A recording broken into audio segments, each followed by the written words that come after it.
नमस्कार दोस्तों, मैं आनंद सर आपका स्वागत करता हूं मैथमेटिका के YouTube चैनल पर।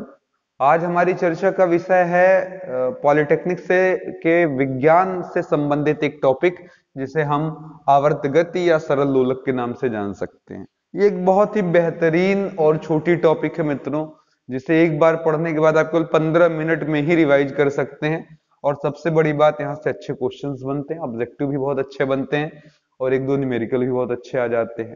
तो आइए चर्चा करते हैं आवर्त गति यानी कि पीरियोडिक मोशन की। क्या है आवर्त गति? यदि कोई भी पिंड या कोई भी वस्तु अपनी गति को एक निश्चित समय बाद बार बार दोहराता है तो वह आपका आवर्त गति कहलाता है। अब इतना बोलते ही मैं 3 ऑब्जेक्टिव क्वेश्चन पुटअप करूंगा जो हर एग्जाम में पूछे गए हैं, ठीक है, हर कंपटीशन में पूछे गए हैं। हमारी घड़ी में अगर आपने ध्यान दिया हो, 3 अलग अलग सुइयां हैं, ठीक है। हमारी जो घड़ी है उसमें 3 अलग अलग सुइयां हैं। कौन कौन सी सुइयां हैं? घंटे की, मिनट की और सेकंड की। सबसे छोटी सुई हमारी घंटे की होती है। अगर मैं मान लूं ये सुई 12 पर है, क्वेश्चन मेरा ये है कितनी देर बाद ये पुनः 12 पर आएगा? आएगा तो जरूर 12 पर, चक्कर काटते हुए, मालूम है। तो ये अपनी गति को कब दोहराएगा? तो कहेंगे सर ये भी 12 पर है, फिर 12 पर आएगा, तो फिर वहीं वापस 1 2 3 4 होते हुए चलने लगेगा। तो अगर मैं इसका पूछूं आवर्त काल कितना है, मतलब कितने देर बाद अपनी मोशन को दोहराएगा, तो जवाब होगा सर 12 घंटा। कई बार एग्जाम से पूछा गया है कि घड़ी के घंटे वाली सुई का आवर्तकाल क्या होता है। तो आवर्तकाल किसे कहते हैं? जितने देर बाद ये अपनी गति को कोई भी पिंड दोहराने लगे। ठीक, अगला ऑब्जेक्टिव देखिए, बढ़िया है। इससे थोड़ी साइज मैंने बड़ी कर ली, ठीक है, थोड़ी सी लेंथ हमने बढ़ा ली। अब इसको आप पहचान रहे होंगे, ये कौन सी सुई है? आपको मालूम है कौन सी सुई है? मिनट वाली। अब ये मिनट वाली अगर 12 पर है तो कितने देर बाद ये 12 पर आएगी? मैं मिनट की सुई की बात कर रहा हूं मित्रों। आप जानते हैं ये आराम से ऐसे खिसकती जाएगी और सिर्फ 1 घंटे बाद यहाँ पर मौजूद होगी। ये कितने देर बाद ये वाली थी? 12 घंटे। और ये कितने देर बाद? 1 घंटे। तो अब सवाल कोई पूछे मिनट की सुई का आवर्तकाल, ठीक है, यानी कि टाइम पीरियड, ठीक है, यानी कि टाइम पीरियड कितना होगा, तो जवाब हो जाएगा सर ये 1 घंटा हो जाएगा। लेकिन अब ये तीसरी सुई हमने उठा लिया दोस्तों, पतली सी लंबी सी सुई, जिसे हम सेकंड की सुई बोलते हैं। 12 पर है तो पुनः 12 पर पहुंचने में उसे मात्र और मात्र कितना लगता है? 60 सेकंड। तो 1 सेकंड की सुई का आवर्तकाल कितना होता है? 60 सेकंड होता है। ठीक है, इसी तरीके से सूर्य के चारों तरफ पृथ्वी भी हमारी क्या करती है? चक्कर लगाती रहती है। अगर अभी आज के डेट में यहां पर है और मैं पूछूं ये कब वापस यहां पर इसी जगह पर आ जाएगी, तो आप जानते हैं कि पृथ्वी अपनी परिक्रमा कितने दिनों में पूरा कर लेती है? 365 दिनों में। तो ये छोटे छोटे एग्जाम्पल रहे आवर्त गति के, ठीक है। अब इसी में कभी कभी हमसे बोल दिया जाता है दोलनी या कंपन गति। क्या बोल दिया जाता है? दोलनी या कंपन गति। तो आइए जरा समझते हैं इस चीज को, ठीक है। दोलनी या कंपन गति, चलिए दोलनी या कंपन गति क्या है, इसका मतलब ये हुआ। आइए देखते हैं, दोलनी या कंपन गति अभी कर लें, ठीक है, ठीक है, दोलनी या कंपन गति, ठीक है। अब यहां पर अगर कोई पूछे हमसे कि सर ये क्या है, तो कंपन का मतलब क्या होता है? ये फीलिंग देने वाली बात हुई। वैसे मतलब का मतलब ये हुआ कि दोलनी या कंपन गति का मतलब होता है, अंग्रेजी में बहुत ही अच्छी परिभाषा है, to and fro motion is called, to and fro motion is called दोलनी और कंपन गति, ठीक है। यानी कि किसी भी बिंदु के, किसी निश्चित बिंदु के इधर और उधर गति, निश्चित बिंदु के इधर उधर गति, ध्यान दीजिएगा, इधर उधर गति, ठीक है, क्या कहलाती है? हमारी दोलनी या कंपन गति, ठीक है। जैसे आप कहेंगे तो सबसे अच्छा लोलक है। इधर देखिए जरा, एक लोलक है, अगर मैं इधर खींच कर ले आऊं और यहां से छोड़ दूं तो ये इधर आएगा, वापस उधर जाएगा और उधर से फिर क्या करेगा? इधर आएगा। ऐसे ऐसे बार बार ये क्या करेगा? चक्कर लगाता रहेगा। तो वो ये इस बिंदु जिसको हम मिड पॉइंट कह रहे हैं, ठीक है, साम्यावस्था कहते हैं, अभी आगे चलकर बातचीत करेंगे, इसके इधर और इसके उधर। ऐसे ही स्प्रिंग है, अगर आपने किसी स्प्रिंग को जोर से क्या किया? दबाकर फिर हाथ हटा दिया, तो ये स्प्रिंग क्या करेगा? ऐसे ऐसे गति करने लगेगा, कंपित करने लगे अपने आप को, ठीक है। तो ये अच्छे उदाहरण हो गए दोलनी या कंपन गति के, ठीक है, अब हमारी मूल चर्चा का विषय क्या है? मैंने बोला कि हमारा मेन चर्चा का विषय जो है वो लोलक है। ठीक है, सरल लोलक यानी कि सिंपल पेंडुलम है। तो सिंपल पेंडुलम पर अब आइए हम थोड़ी सी चर्चा कर लें। अब यहां पर देखिएगा बहुत सारे ऐसे सवाल बनते हैं कि पंखे की गति क्या है। ठीक है, पंखा जब चलता है ऐसे ऐसे तो क्या है? तो ये भी आवर्त गति, क्योंकि एक निश्चित समय बाद पंखा अपने आप को रिपीट करेगा। लेकिन स्प्रिंग का अगर कोई पूछे तो आवर्त तो है, लेकिन उसका एक स्पेशली नाम है, आगे टू एंड फ्रो मोशन होता है उसमें। पंखे में दोहराती है गति, टू एंड फ्रो नहीं, किसके इधर इधर ऐसे ऐसे नहीं पंखा हमारा डांस करता, ऐसे ऐसे नहीं चलता कोई पंखा। ठीक है, अब वो ये मत कहिएगा ये वाला, हम उसके पंखे की बात कर रहे हैं, जो पंखी घूमती है वो हमेशा कैसे चलता है? इस वे में। ठीक है, यहां पर अगर है तो एक समय बाद फिर यहां ऐसे। ठीक है, जबकि स्प्रिंग दिस वे। ठीक है, चलिए अब बात करते हैं लोलक की। लोलक क्या है? अगर हम एक थ्रेड से, धागे से एक नीचे छोटा सा पिंड थोड़ा सा भारी लटका दे तो ये हमारा लोलक कहलाता है। ये अवस्था इसकी मध्य की है बिल्कुल, इसको हम लोग बोलते हैं साम्यावस्था। क्या बोलते हैं? साम्या अवस्था। ठीक है, स्टेबल स्टेट कह सकते हैं आप इसको, स्टेबल स्टेट में यहां पर कह सकते हैं साम्यावस्था। ठीक है, अब इसको हम पकड़े और इसको यहां ले आए। चलिए, यहां लाया और यहां से हमने छोड़ दिया तो क्या करेगा? क्या हवा में टंगा रहेगा? जवाब है नहीं सर, छोड़ेंगे तो ये वापस ऐसे आएगा और यहां से फिर क्या करेगा? उधर जाएगा। उधर जाएगा तो फिर क्या होगा? फिर वो हवा में टंगेगा नहीं, फिर वो बैक गियर लगाएगा, ऐसे आएगा ऐसे जाएगा। ठीक है, ये पॉइंट 2 लिख दिया, वहां भी लिख दिया। बात समझ में आ गई? तो सरल लोलक क्या है? एक धागे से अगर एक छोटा सा पिंड लटका दिया जाए, उसको थोड़ा सा इधर लाकर छोड़ दिया जाए दाएं बाएं मोशन करने के लिए, तो ये सिंपल सिस्टम क्या कहलाएगा? आपका सरल लोलक कहलाएगा। अब इसको हम एक निश्चित दूरी तक यहां तक ले आए तो वह जो दूरी हम मैक्सिमम दूरी जो यहां साम्यावस्था से हम इधर से उधर या उधर से इधर ले आए, यह मैक्सिमम डिस्टेंस हमारा यानी कि महत्तम दूरी हमारी क्या कहलाती है? आयाम, या अंग्रेजी में हम लोग इसको एम्पलीट्यूड कहते हैं। थोड़े से बेसिक शब्द हैं, अभी समझ लीजिए। ठीक है, इसको धागे की लंबाई है जिसको हम स्मॉल एल कैपिटल एल से दर्शा सकते हैं, ये है। ठीक है, तो ये आयाम हो गया। अब यहां पर एक चीज और है, आवर्तकाल। बार बार सर शब्द यूज हो रहा है, ये क्या है? ठीक है, तो उसको भी समझ लें, यानी कि टाइम पीरियड। ये क्या है? तो इसको समझ लीजिए, इसे कहीं से भी डिफाइन किया जा सकता है। टाइम पीरियड का मतलब होता है कि एक पूरा कंपन या एक पूरा आवर्ती गति करने में लगा समय। जैसे हम कब कहेंगे कि ये इसने अपना एक आवर्त पूरा किया या उसने एक अपना कंप्लीट मोशन किया? तो जवाब होगा सर, अगर मैंने ए पर पिंड को पकड़ा था वापस यहीं पर मिल जाए तो कह देंगे सर दोहरा रहा है। जैसे कोई लड़का है, रेस लगा रहा है वृत्ति मार्ग पर, यहां से उसने प्रारंभ किया पॉइंट ए से, तो जब वो चक्कर मारकर यहां आएगा तब कहेंगे सर जी एक चक्कर हो गया, विक्रय आगे दूसरा लगाने जा रहा है। तो सेंस समझिएगा, अगर ए पर है, ए से आपने हाथ छोड़ दिया, वापस ये वहां इधर से ओ जाएगा, ओ से बी जाएगा, बी से ओ आएगा, फिर ओ से ए। अब ये एक पूरा दोलन या कंपन कंप्लीट हो गया। पक्का हो गया? बोलिए। तो यहां पर आवर्त काल क्या है? अगर कोई बोले तो यहां पर कहेंगे सर जी आवर्त काल हमारा है एक दोलन या एक कंपन में करने में लगा समय। अब यहां पर कोई पूछे एक कंपन या एक दोलन क्या है, तो जवाब है जहां से शुरू वहीं खत्म। जैसे ए से गए ओ से गए बी, बी से फिर वापस ओ, और ओ से फिर कहां गए? ए। देखिए, ए से प्रारंभ, ए पर खत्म, इसको कंपन गति। कोई बी से डिफाइन करना चाहता है तो बताइए, बी से अगर कोई पिंड यहां पकड़े होते, हाथ हटा देते तो कहां जाता? बी से ओ से कहां जाता? ए से फिर कहां आता? ओ, और फिर ओ से कहां आ जाता? बी। देख रहे हैं, बी से प्रारंभ, बी से खत्म। ऐसा कोई भी एक पकड़ लीजिए और इसमें ऐसे घड़ी लेकर टाइम देख लीजिए, जो समय लगेगा वो आवर्तकाल है। देखिए, मेरे पढ़ाने का सिस्टम बड़ा अलग है।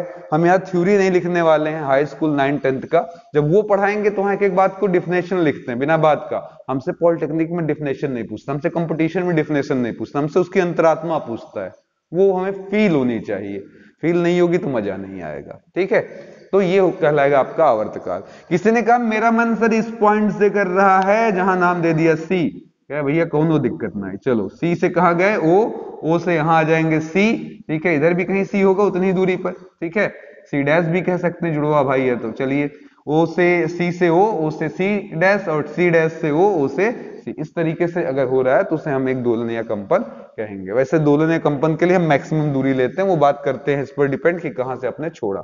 ठीक है, तो इसी को हम आवर्तकाल कहते हैं। अब इस आवर्तकाल का फॉर्मूला यहां पर होता है 2 pi under root L by G. इसका मतलब क्या क्या है, थोड़ा सा इस पर सवाल बनेगा, ऑब्जेक्टिव बहुत सारा। तो हमारा टाइम पीरियड यानी कि आवर्तकाल का फॉर्मूला है 2 pi under root L by G, यानी कि t डायरेक्टली प्रोपोर्शनल है अंडर रूट एल के और t इनवर्सली प्रोपोर्शनल है अंडर रूट जी के। इसका सेंस क्या होता है, इसको समझिए कि l अगर बढ़ेगा, ये समझिएगा, तो t भी क्या होगा, बढ़ेगा। ठीक है, अगर l घट गया तो t भी क्या होगा, घट जाएगा। सेंस ये हुआ। डायरेक्टली का मतलब हम दोनों पर समान असर पड़ते हैं। ठीक है, अगर मुझे ठंड लग रही है तो मेरे पड़ोसी को भी ठंड लगनी चाहिए, ऐसा ना हो कि गर्मी लगे। तो ये चीज है, जैसे एल बढ़ेगा वैसे वैसे टी, यानी कि धागे की लंबाई बढ़ाते जाओ, आवर्तकाल का मान बढ़ता चला जाएगा, धागे की लंबाई घटाते जाओ, आवर्तकाल का मान घटता जाएगा। इधर आ जाइए जरा, ये इनवर्सली प्रोपोर्शनल है, मतलब उल्टा। सेंस ये हुआ कि अगर जी घटेगा, ठीक है, तो टी क्या होगा, बढ़ेगा। जी बढ़ेगा तो टी क्या करेगा, घटेगा। इनमें व्युत्क्रमानुपाती संबंध है। जैसे पड़ोसी के यहाँ दुख हो जाए तो आपको मजा आता है, मेरे यहाँ दुख हो जाए तो पड़ोसी को मजा आता है कि बड़ा तपल रहना सर उचला नहीं की भाई। ठीक है, तो यहां पर देखिएगा ये चीज है बहुत ही इंपॉर्टेंट कि जी बढ़ा टी घटेगा, टी बढ़ा जी घटेगा, उल्टा संबंध। ठीक है, तो दिमाग में बैठ गया होगा। अब यहाँ पर क्वेश्चन सिंपल ऐसे दे देता है जैसे नॉर्मली कि एक किसी लोलक के धागे की लंबाई बढ़ा दी जाए तो आवर्तकाल क्या होगा। पहला ऑब्जेक्टिव समझिएगा, तो आवर्तकाल क्या होगा, तो जवाब हो जाएगा सर धागे की लंबाई बढ़ाने से आवर्तकाल क्या होगा, बढ़ जाएगा। दूसरा ऑब्जेक्टिव, धागे की लंबाई घटा दी जाए तो आवर्तकाल पर क्या प्रभाव होगा, कह देंगे सर जी अगर लंबाई घटाएंगे तो आवर्तकाल भी क्या होगा, घट जाएगा। यहां तक बातें समझ में आ गई हैं। अब देखिए जी पर स्पेशली मैं क्वेश्चन पूछता हूं जिस पर सुपर ऑब्जेक्टिव क्वेश्चन बनते हैं। अगर मैं ये बोलूं तो कोई ताज्जुब नहीं होगा। अब यहाँ क्वेश्चन ये है, एक आदमी है, ऐसे थोड़ा जानबूझकर कहानी वहानी जोड़ लेगा। ठीक है, उसने अपने हाथ में क्या किया है, एक सिंपल पेंडुलम लिया है, उसने आवर्तकाल नोट कर लिया। ठीक है, अब वो पृथ्वी तल पर पहले था। ठीक है, अब क्या किया, पृथ्वी तल के अंदर सुरंग बनाकर वो जाने लगा। क्वेश्चन ये है, अंदर जाने पर टी पर क्या प्रभाव पड़ेगा, बढ़ेगा, घटेगा, अचर रहेगा, क्या होगा। अब नॉर्मल बच्चा क्या सोचता है कि सर जी ये नीचे जा रहा है, पृथ्वी इसको और प्यार से चपकाएगी, बुलाएगी। तो जवाब है सही है, सोच तो आपकी अच्छी है, लेकिन ऐसा नहीं होता है। ऐसा देखा गया है पृथ्वी के तल पर जी मान मिलता है और इससे ऊपर जाओगे तो भी जी घटता है। ठीक है, जी घटता है और नीचे आते हो तो भी जी क्या होता है, घटता है। तो क्वेश्चन ये बनेगा दो कि एक सुरंग बनाकर नीचे जा रहा तो क्या होगा। कभी ये भी बोल सकता है कि वो पहाड़ पर ऊपर की तरफ क्या कर रहा है, चढ़ाई कर रहा है, तो क्या होगा। ठीक है, तो लड़के सोचते हैं इस वाले में जी घटता होगा, इसमें जी बढ़ता होगा, ऐसा उनकी सोच है, लेकिन ऐसा प्रैक्टिकल सही नहीं है। अगर आप ऊपर जाते हो तब भी जी घटता, नीचे आते हो तब भी, ये हमेशा याद रखे रहिएगा, ऊपर जाने पर भी जी घटता है और अंदर जाने पर भी, अर्थ सरफेस की तरफ जाने पर भी जी हमारा घटता है, यानी कि कुल मिला जुलाकर जी को घटना ही घटना है। ओके है, इट्स ओके, क्लियर। तो चलिए अब आगे बढ़ते हैं और सिंपल सा काम कर लेते हैं। अगर जी घटता ही है सर तो क्या होगा, तो कहेंगे t is inversely proportional to under root G, और g अगर घट रहा है तो इसका मतलब t का व्यवहार तो उल्टा होना चाहिए, t क्या होगा, बढ़ेगा। तो सवाल का जवाब कि अगर हम पहाड़ पर जाते हैं तब भी आवर्तकाल हमारा बढ़ेगा, हम गहराई में जाएंगे यानी कि समुद्र की तली की तरफ भी जाएंगे तब भी हमारा आवर्तकाल बढ़ेगा। क्लियर हो गया। अब यहां पर एक क्वेश्चन और हो गया, एक आदमी था, यहां पर था, रॉकेट में बैठा हुआ था भैया, हाथ में ऐसे लोलक लेकर बैठा हुआ था, कहा भैया आज न छोड़ेंगे हम तुमको। ठीक है, अब यहां से हमने रॉकेट छोड़ दिया, रॉकेट गया गया गया और चंद्रमा के तल पर पहुंचा, वहां ये आदमी लेकर इसको फिर उतर गया। ठीक है, अब सवाल फिर बन गया कि सर इसके ऊपर क्या प्रभाव पड़ेगा।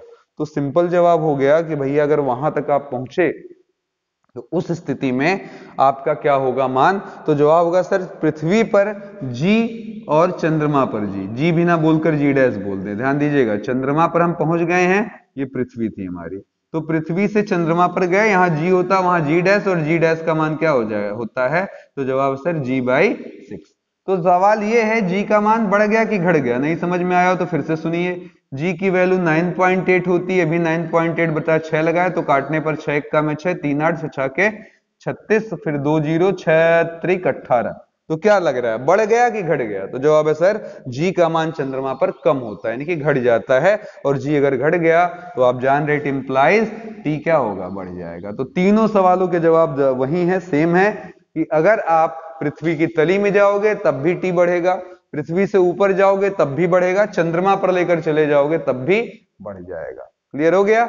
आसान है, इजी है। चलिए इस पर कुछ क्वेश्चन लगाते हैं, और उसके लगाने के पहले एक वो सुपर ऑब्जेक्टिव सवाल जो वनडे एग्जाम में सैकड़ों बार, पॉलिटेक्निक एग्जाम में 2-3 बार, सेकंड लोलक का आवर्तकाल क्या होता है? ये थ्योरेटिकल चीज है, इसमें मैं कुछ नहीं कर सकता। सेकंड लोलक यानी कि सेकंड लोलक, ठीक है।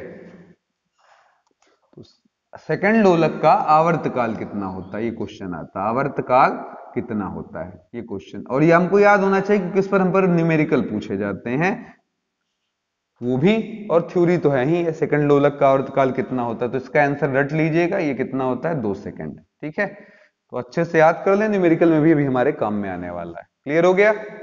उम्मीद करते हैं आसान लगा होगा। ठीक है, चलिए अब सवाल लगाते हैं हम। अब यहां पर देखिए जी का मान पर बहुत लोचा नहीं पालते, जी को हम 9.8 लेते हैं, और अगर आपकी इच्छा करी तो 10 ले सकते हैं, मीटर पर सेकेंड स्क्वायर। कैलकुलेशन के लिए हम 10 का यूज भी इस्तेमाल कर सकते हैं, उसमें कोई प्रॉब्लम नहीं आती। ठीक है, चलिए आइए सवाल लगाते हैं। बहुत ही सिंपल सा क्वेश्चन है। ठीक है, पहला सवाल कि किसी सरल लोलक के धागे की लंबाई, किसी सरल लोलक के धागे की लंबाई, लोलक के धागे की लंबाई, ठीक है, कितनी दे दिया, 2.5 मीटर है। ठीक है, तब उसका आवर्तकाल क्या होगा, तब उसका आवर्तकाल क्या होगा। देखिए कितना बढ़िया क्वेश्चन है, आवर्तकाल क्या होगा। ठीक है, चलिए अब यहां पर हल में आ गए। कहे सर अगर किसी सरल लोलक के धागे की लंबाई 2.5 मीटर है तब उसका आवर्तकाल क्या होगा। ठीक है, तो चलिए यहां पर निकालने चले। सर जी सरल लोलक के धागे की लंबाई 2.5 सेंटीमीटर, 2.5 मीटर दिया, 2.5 मीटर, और टाइम पीरियड का फॉर्मूला होता है 2 pi under root L by G. तो हमारे हिसाब से एल का मान है 2.5 और जी का मान 10 होता है, तो 4 बार में इसको काट देगा।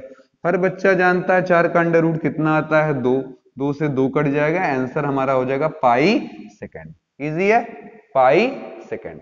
अब इसी पर देखिए एक सवाल और बनता है, किसी स्थान पर, ये नहीं बताया गया किस स्थान पर, किसी स्थान पर सॉरी किसी पिंड को, किसी पिंड को, पिंड को 50 मीटर पर सेकंड से फेंकने पर वह, ठीक है, वह 10 सेकंड में, वह 10 सेकंड में 200 मीटर ऊपर पहुंच जाता है, ऊपर पहुंच जाता है। ठीक है, वहां उस सरल लोलक का आवर्तकाल क्या होगा, आवर्तकाल क्या होगा जिसके धागे की लंबाई, जिसके धागे की लंबाई 2 मीटर है। चलिए ठीक है क्वेश्चन। अब देखिए कितना दिलचस्प सवाल है, कहां से क्या क्या घुमाया। सबसे पहले ध्यान दीजिएगा, हम जब कैलकुलेशन करने जाएंगे तो हमें फॉर्मूला चाहिए, टी बराबर क्या, 2 pi under root L by G. तो 2 पाई तो डायरेक्ट ही हो गया, पाई का मान 3.14, वैसे पाई हम लिख कर चलते रहते हैं सवाल में। यहां पर एल की बात कर लें जवाब होगा धागे की लंबाई है सर, वो दिया हुआ है, उसमें तो संदेह नहीं है। ठीक है, तो एल हमको दिया हुआ है 2 मीटर के बराबर, पर सर यहाँ जी नहीं दिया है, इसको जी भी नहीं बोलना चाहिए, इसे जनरली जी डैश, क्योंकि जरूरी नहीं हम पृथ्वी तल पर ही सवाल पूछे, हम आसमान में पूछ सकते हैं, हम किसी ग्रह पर पूछ सकते हैं, ठीक है, हम सुरंग के अंदर, तो इसलिए जी डैश लिख लेना चाहिए। अगर पृथ्वी तल है तो जी लिख लिया करिए कि जी डैश बराबर जी है, ये समझदारी है। अब यहां पर क्या कहता है, जहां पर ये सरल लोलक है उस जगह पर एक प्रयोग किया गया जी जानने के लिए, मतलब या जी डैश बोल लीजिए। जब उसको एक पिंड लेते हैं हम हाथ में और 50 मीटर पर सेकंड से इसको ऊपर की तरफ फेंकते हैं, तो ये पिंड t बराबर 10 सेकंड में कितनी ऊंचाई तय कर लेता है, हाइट कितनी चल लेता है, एस कितना चल लेता है। तो जवाब है सर 200 मीटर, ये है। ठीक है, ये क्यों दिया, तो जवाब है सर ये फॉर्मूला यूज कर कर वो हमसे जी डैश निकलवाना चाहता है। जब आप किसी चीज को ऊपर फेंकते हैं तो आपका फॉर्मूला आपको अच्छे से याद होना चाहिए। एच या एस, यू और टी में संबंध है जिसकी सहायता से हम बड़े ही आराम से निकाल सकते हैं फॉर्मूला। आपको मालूम है कौन सा फॉर्मूला, बता सकते हैं? तो जवाब है सर एच या एस बराबर जो भी आपने पढ़ा हो U T plus half A T square, अभी बोलेंगे हाफ जी डैश टी स्क्वायर, चलेगा? ठीक है। अब बताइए जरा, यहां पर सवाल उल्टा भी अभी मैं कर दिखाऊंगा। तो यहां बोलिएगा एस डैश की जगह कितना है, हमने नीचे से फेंका, ऊपर से भी सवाल बना सकते हैं। तो एच एस बराबर कितना, यहाँ पर 200, यू की जगह कितना हमारा, कितने से फेंका गया था, तो जवाब है सर यू हमारा था 50 मीटर पर सेकंड। तो 50 कितना समय लगा, 10, फिर हाफ लगाया, फिर जी डैश लगाया और टी का स्क्वायर किया। ठीक है, ये हो गया। तो 50 और 10 का गुणा क्या हो जाएगा, 500। ठीक है, यहां पर देखिए थोड़ा सा आंकड़ा गड़बड़ हो गया है, इसको मैं थोड़ा सा चेंज कर लूं, थोड़ा सा, नहीं तो फिर लफड़ा हो जाएगा आपके लिए, आंकड़े में माइनस आने लगेगा। ठीक है, तो यहां पर थोड़ा सा चेंज कर लिया जाए।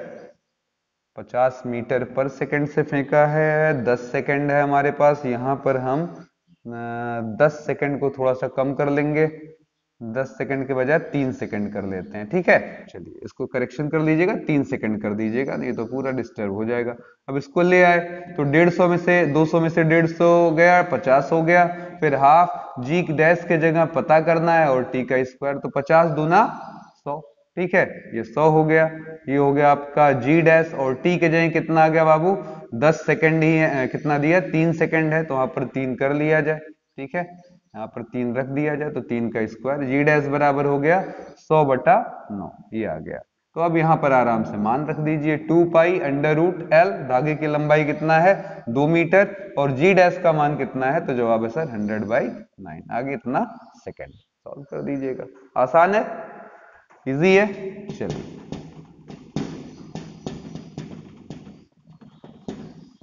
अब यहां पर देखिए एक छोटा सा क्वेश्चन ये भी हो सकता है, पृथ्वी तल पर, कितना सिंपल क्वेश्चन है, जरा ध्यान दीजिएगा। पृथ्वी तल पर सेकंड लोलक की लंबाई क्या होगी, सेकंड लोलक की लंबाई क्या होगी।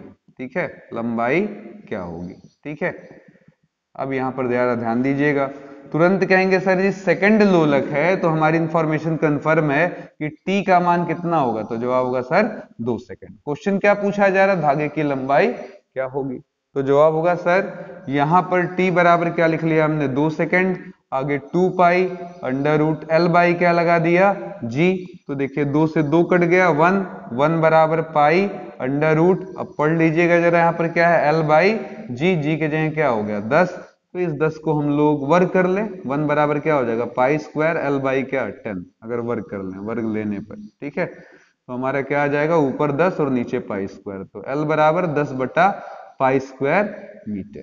ठीक है, इसको मीटर कह देंगे अपना, इतनी लंबाई होगी पृथ्वी तल पर।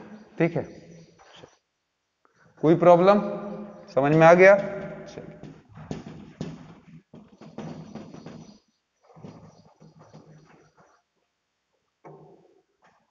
अब यहां पर क्वेश्चन ये अगला बन गया कि हमने सवाल ये पूछा कि किसी सेकंड लोलक को, देखिएगा सेकंड लोलक पर कितने अच्छे अच्छे सवाल बनते हैं, किसी सेकंड लोलक को चंद्रमा पर ले जाएं, चंद्रमा पर ले जाएं, ठीक है, ले जाएं, तो उसका आवर्तकाल कितना होगा, तो उसका आवर्तकाल कितना होगा। ठीक है, चलिए बढ़िया क्वेश्चन है, किसी सेकंड लोलक को चंद्रमा पर ले जाएं तो उसका आवर्तकाल कितना हो जाएगा।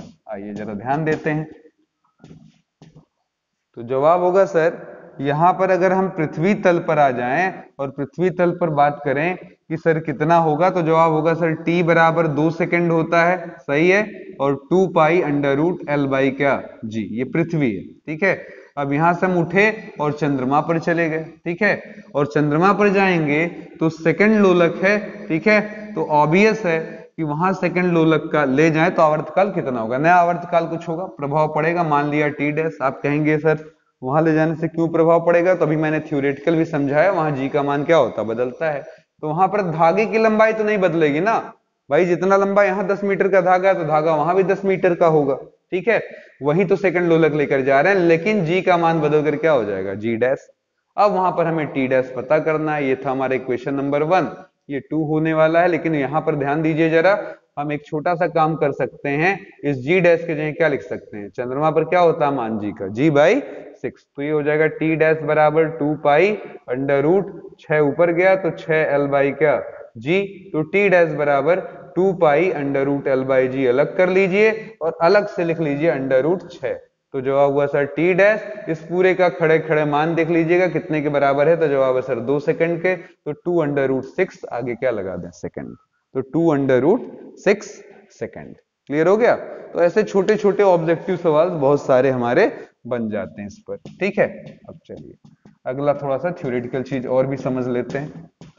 एक ऑब्जेक्टिव क्वेश्चन आता है एनर्जी कंजर्वेशन पर। एनर्जी कंजर्वेशन यानी कि ऊर्जा संरक्षण नियम क्या कहता है, छोटे क्लास में आपने पढ़ा होगा कि जैसे हमने एक ढेला लिया यहाँ पर, तो यहाँ पर कुल हमारी जो एनर्जी स्टोर होगी टोटल यहाँ पर इस जगह पर, तो जवाब है यहाँ पर स्थिति ऊर्जा के रूप में होगी, यानी कि पोटेंशियल एनर्जी के रूप में यहाँ पर हमारे पास कुल एनर्जी होगी। और इसका मान याद हो, अगर अगर मान ले हाई टच है तो यहाँ पर हो जाएगा mgh। और कोई काइनेटिक एनर्जी यानी कि गतिज ऊर्जा पूछे, किसी भी वस्तु में गतिज ऊर्जा कब मिलती है, जब उसमें वेग हो। यहाँ पर वेग होता नहीं है, इसको लिखते हैं हम लोग हाफ एम वी स्क्वायर।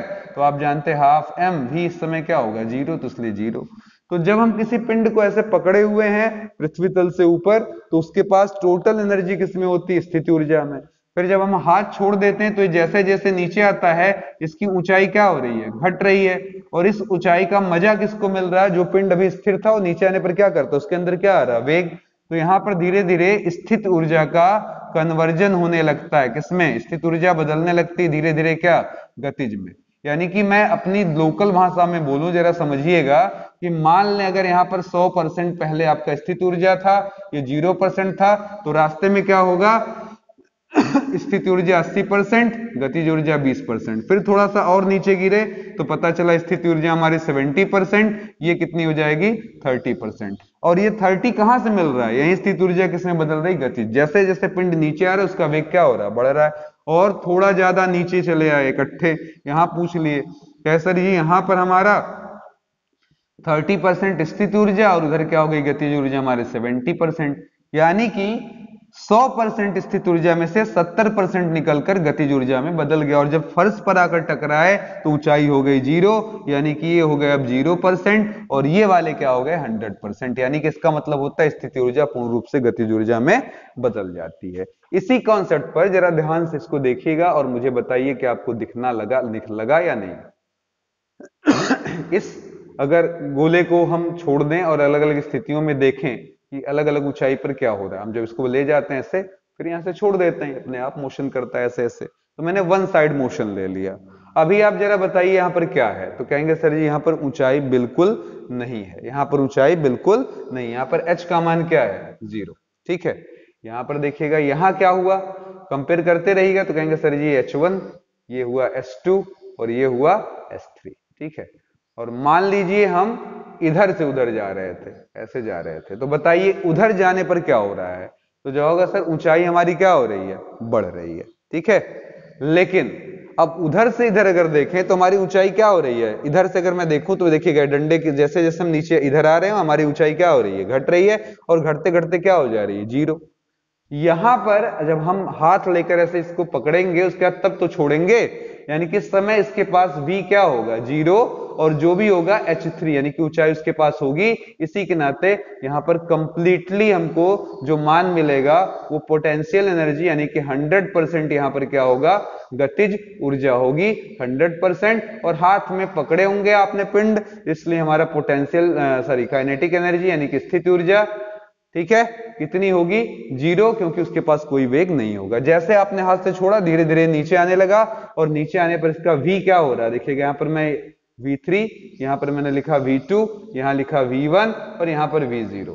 तो यहां पर जैसे जैसे आप नीचे आ रहे हैं आपका वेग क्या होगा, यहां पर 0 था v3, ठीक है, इस जगह पर 0 था, यहां पर क्या है सर जी, यहां हम क्या कुछ बढ़ गया और नीचे आए कुछ बढ़ गया और आगे कुछ और बढ़ गया, तो यहां पर हमको मान जो मिलेगा 100%, यानी कि ये सबसे ज्यादा वेग यहां पर मिलेगा। यहाँ में 10% अगर 0 मिल रहा है, यहाँ 10% वेग मिलेगा, यहाँ 20% मिलेगा। ऊंचाई घटेगी, ऊंचाई घटने का मतलब गति हमारी स्थिति ऊर्जा कम होती जाएगी, और वो जितना कम होगी उतना ही वेग हमारा बढ़ेगा, यानी कि काइनेटिक एनर्जी गतिज ऊर्जा बढ़ती जाएगी। तो नीचे आने पर क्या हो रहा है, उल्टा हमारी गतिज ऊर्जा बढ़ रही है और स्थिति ऊर्जा क्या हो रही है, घट रही है। ठीक है, तो यहाँ ऑब्जेक्टिव क्वेश्चन पूछा जाता है कि किस बिंदु पर, अब यहां पर मैं बोलूं पोटेंशियल एनर्जी कितना, तो आप कह सकते हैं mg0, यानी कि ये हो गया खत्म।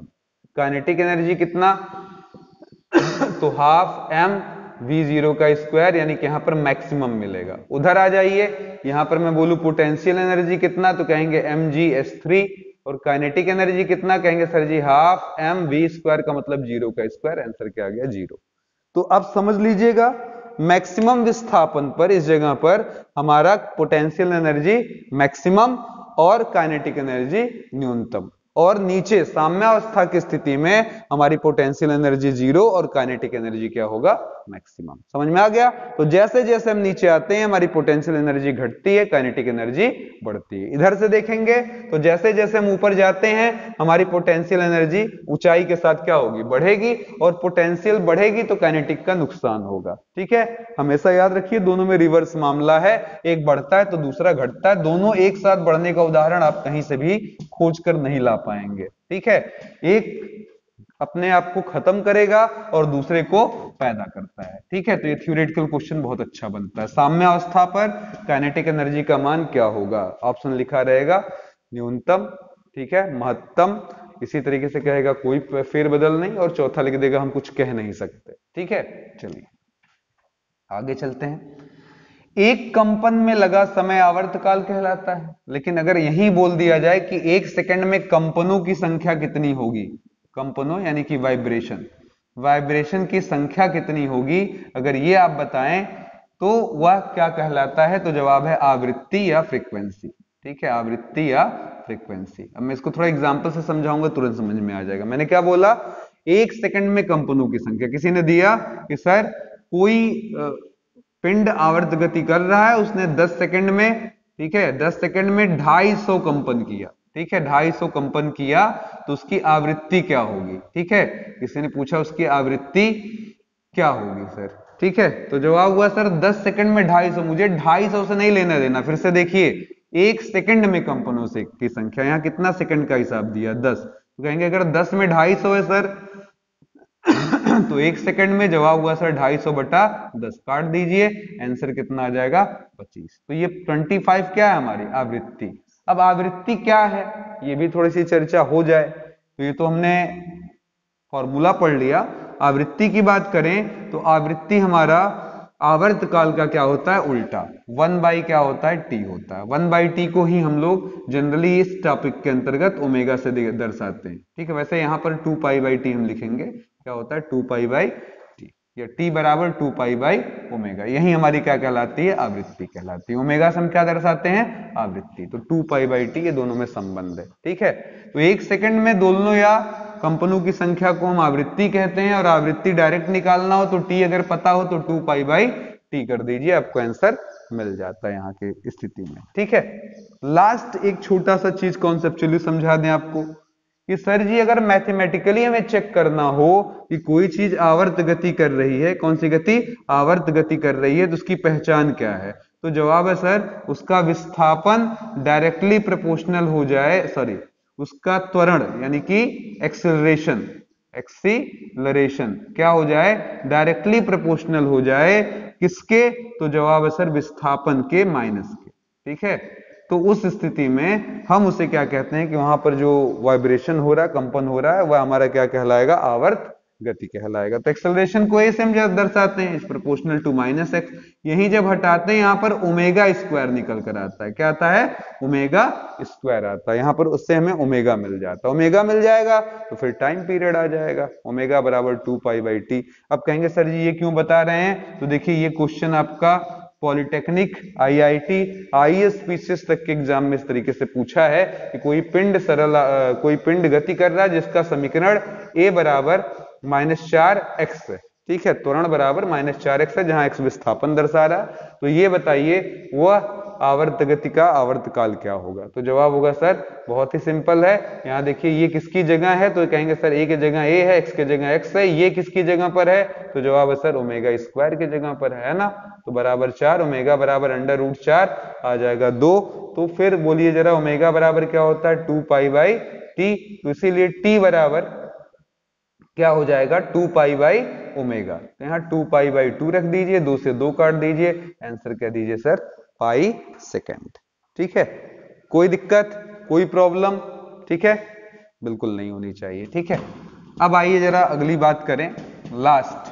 ठीक है, काफी इंपॉर्टेंट है क्योंकि ये पूछा जाता है कि सर ये बताइए जब हम किसी पिंड को या आवर्त को या लोलक को हम लेकर यहाँ आते हैं, जब हाथ में आप पकड़ते हैं तो हमारे हाथ से छोड़ने पर ये ऊपर क्यों नहीं भाग जाता, वाई क्यों नीचे ही जाता है, क्या है ये, क्यों वो नीचे ही आता, फिर यहाँ आता है तो आगे निकल जाता है, जबकि इसको यहाँ रुकना चाहिए था अगर इसको यहाँ की लालच थी, पर ये क्यों उधर निकल जाता। तो उसका जवाब तो मिल गया कि यहाँ पर v मैक्सिमम हो जाने के नाते ये उस तरफ आगे बढ़ जाता है, ये कारण हुआ। लेकिन फिर उधर जाते ही फिर ये वहां जाता तो आगे ही निकल जाना चाहिए। जैसे मैंने कभी ऐसा देखा हो आपने कि ढेला फेंका हो ऐसे और ढेला जाकर लौटकर आपके हाथ में आ जाए, बिना दीवार से लड़े क्या वापस आएगा, नहीं। लेकिन यहां देखिए ये क्या करता, वहां तक जाकर फिर क्या करता वापस। तो कौन है जो इसे यहां पर बुला रहा है, कौन है जो इसे बार बार इस तरफ बुला रहा है। तो जवाब है ये बल है रिस्टोरिंग फोर्स। ठीक है, जिसको हम लोग कह सकते हैं यहां पर प्रत्यानयन बल। क्या बोलते हैं, प्रत्यानयन बल। तो हमेशा याद रखे रहिएगा कि किसी भी आपके लोलक में एक बल सदैव किधर लगा रहता है, इस बीच वाले को हम लोग कौन सी अवस्था बोलते हैं, साम्य अवस्था की तरफ, जो बार बार पिंड को मजबूर करता है इसकी तरफ आने के लिए। अगर आप इधर से दूर गए तो ये प्रत्यानयन बल हमेशा इधर लगा, जैसे आप उधर जा रहे हैं तो यही आपके वेग को घटाकर 0 कर देगा, और जब आप 0 होंगे तो अपनी तरफ बुलाएगा। यहां आने पर आपका वेग मैक्सिमम होने के नाते आप उस तरफ निकल जाएंगे, लेकिन फिर ही आपको बुलाने लगेगा तो वेग घटने लगेगा। यहाँ आते आते शून्य हुए तो भैया भैया उधर बुलावा है, इधर आए। फिर यहां पर आओगे आप, रुक नहीं पाते, क्यों, क्योंकि आपका v यहां पर आते आते फिर क्या हो जाता है, मैक्सिमम, फिर इधर आप भाग लेते हैं। ठीक है, अब कोई पूछे सर जी प्रत्यानयन बल का मान क्या होता है, तो याद कर लीजिए mg sin थीटा, जिसमें m क्या है इस लोलक का द्रव्यमान, g गुरुत्वाकर्षण बल, थीटा क्या है, तो यहां पर ध्यान दीजिएगा ये थीटा है। ठीक है, पिंड द्वारा साम्य अवस्था से बनाया जाने वाला कोण। अब यहां पर ऑब्जेक्टिव क्वेश्चन एकदम बन गया सिंपल सा कि एक सरल लोलक साम्य अवस्था से, एक सरल लोलक जिसका, बल्कि ऐसे लिख दे, जिसका